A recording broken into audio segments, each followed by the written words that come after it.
Hello everyone, welcome back to the channel. FPL Devecorp here.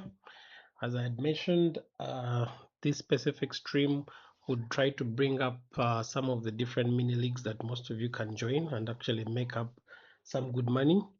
There's quite a number that I'll be showcasing throughout the course of preseason, because most of them, the deadline I think comes up at the beginning of the season, so you should have already joined, and the link for that mini league sent to you after you've sent the subscription fee.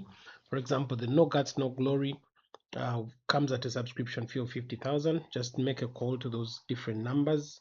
You'll be able to be guided to join a WhatsApp group where you'll always meet up with different FPL communities and all the different other people that are in that mini league to communicate and to banter and to have fun.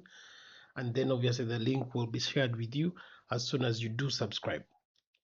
The other group that I'll bring to attention today is the Fantasy Experts. Subscription is 50k as well. That's 50,000 Uganda shillings.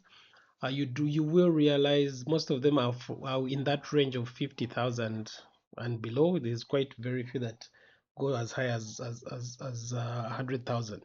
So these are the two that I'm showcasing today, and then as we go on, we'll keep on having more. This belongs to Living Trust, one of the best FPL managers that I do know. At some point last season, he was actually second in the world, and yeah, he's a great lad. So he'll be joining into the stream one of these days as well to provide some insight on to his team and all the different ideas that he has for this coming season.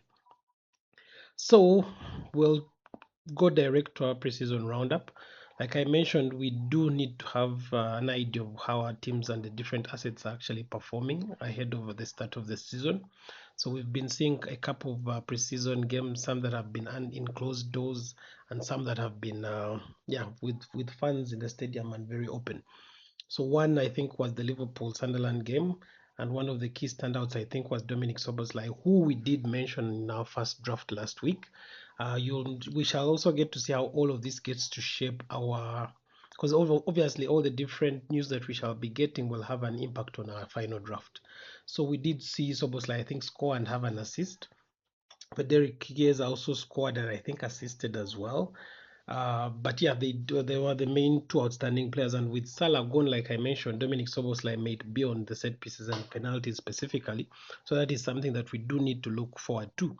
Manchester United had an earlier game with Wrexham. I think that they lost 1-0, and then they did have another with Rosenborg recently where they won 5-0.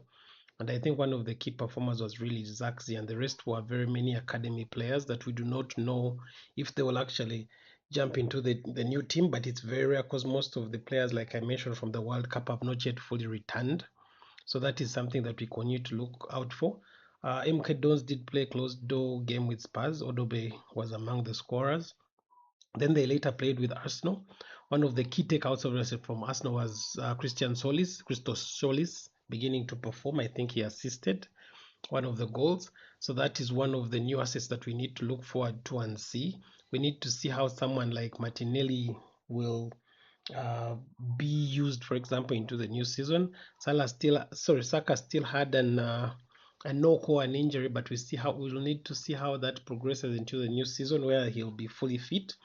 Saliba, as we already know, we shall get to see those that are already flagged is already a doubt. Then, more importantly, I think we saw a partnership. We saw Mosquera play in central defense. So, like I had mentioned in my draft earlier, I think he'll be one of those budget forwards to get away into the Arsenal defense. Obviously, teams like Manchester City, Chelsea did have a closed door game with Bromley. We had a few standouts obviously that performed as well for it. So this is some of the main key information that we shall be looking out for, specifically on the key assets. So on the players to stock up for or to actually monitor is someone like Dominic Soboslai. That was already in our main draft, I think, as the main safest, I think, Liverpool player right now. Federico Chiesa depends on how the new coach will get to use him. In the previous season, we did see challenges with him, obviously with injury, and also the previous manager wasn't playing him as much. Ethan Nwaneri, the same thing, didn't get much playing time, but we'll need to see how he's evolved into the team with the going of the Belgian, one of their players, I think we get to see how all these other different people will be played. And then Christian Mosquera, like I mentioned, I think is going to be a standout this season, at least until Saliba gets to be fit. The other thing that we do need to keep note of are those hidden gems. Now, there's a person specifically that I think for me I've loved from a very young age. That was Johan Manzambi, and he has been doing wonders. Even in the World Cup, when he was at least on the pitch, he was always playing very great. Oscar Bob also played a few minutes or came off the bench a few times for Norway and was also looking very good, even after his long-term injury. So that is him is one of the key things I think to look out for as well in Fulham. Jeremy Jacket, much as is currently flagged, yes, his ownership is coming up because we do believe is going to be the main partnership with Van Dijk in the central defense for Liverpool.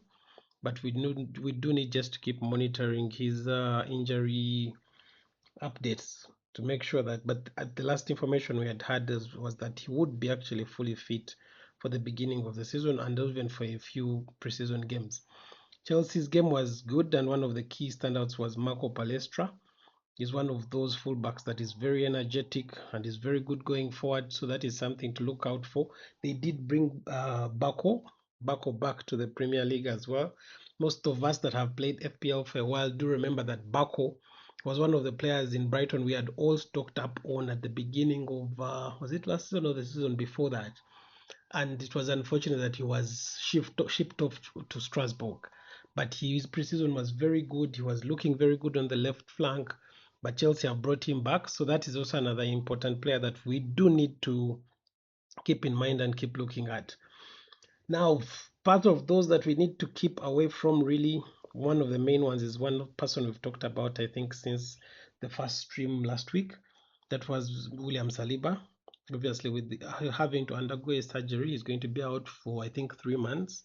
So that one is a no-go. Jeremy Jacket, like I've mentioned, is still doubtful, but we continue to have some gradual information, and we hope that by the start of the season he can be fully fit. Giovanni Leone is also recovering from an ACL. We'll wait to see how Liverpool actually will provide updates to see if he's fully fit. And then Joe Gomez, that's one of the players that is always in and out of injuries. Now, those specific to him and Saliba, no go really. Gomez played, I think, 7 minutes of the Liverpool Sunderland game and he was already out. And he has always been that kind of player. So that is someone that wouldn't really encourage. So what does this how does this impact our draft? So some of the key players we're looking forward to versus Joao Pedro. He was in the starting lineup. Victor Gyökeres is one to also keep on monitoring. This will be his second season, and if he managed, I don't know, like 14 or 10 goals last season in the Premier League, he should be on his way up. And also, the entire structure that is being built by Arsenal behind him in midfield should provide him with more chances and more opportunities for him to score.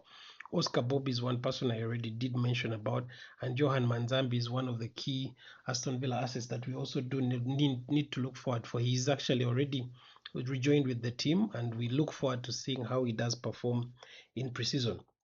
So we'll keep in touch with all that is happening, the new signings that are coming into our different teams, how it is going to keep on reshaping our current draft. And then I think on my next stream, which will be on Wednesday probably, I will now have an updated draft 2 of my FPL team and how exactly everything and the preseason games, the new signings, and everything is going to shaping it up. Otherwise, that's it for today. Don't forget to like, subscribe, and share. Our target is to keep on building the channel. Thank you very much and good luck.